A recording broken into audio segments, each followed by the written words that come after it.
Des dizaines de frappes aériennes ont secoué la Syrie, ciblant des infrastructures stratégiques vitales.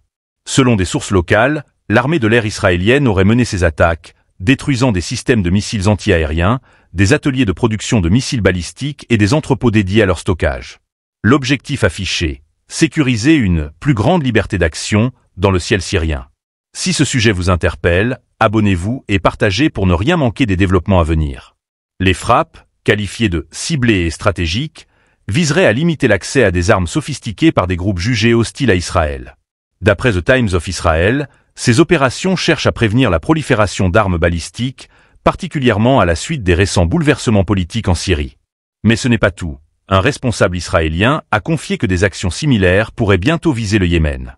Cette hypothèse intervient en réponse au lancement de 2 missiles balistiques par les Houthis, une escalade que Tel Aviv ne semble pas prête à ignorer.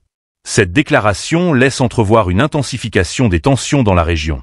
Sur le terrain, les conséquences des frappes sont visibles. À Damas, une série d'explosions puissantes a ravagé des infrastructures, notamment dans le quartier de Kfar-Su. Ce secteur, abritant un complexe de recherche stratégique, aurait été touché à 3 reprises. Des sources affirment que des scientifiques iraniens y développaient des missiles de précision, renforçant ainsi la dimension géopolitique de l'opération. Des témoins oculaires rapportent également des scènes chaotiques dans la capitale syrienne.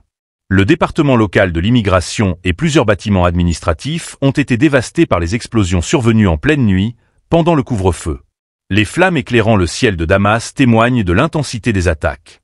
Ces frappes s'inscrivent dans un contexte de rivalité régionale exacerbée, où chaque camp cherche à imposer sa supériorité technologique et militaire. Si les drones et missiles de précision redéfinissent les règles du jeu, la situation soulève de nombreuses interrogations sur les limites des stratégies offensives. À mesure que les tensions s'accumulent, l'équilibre précaire au Moyen-Orient semble plus fragile que jamais.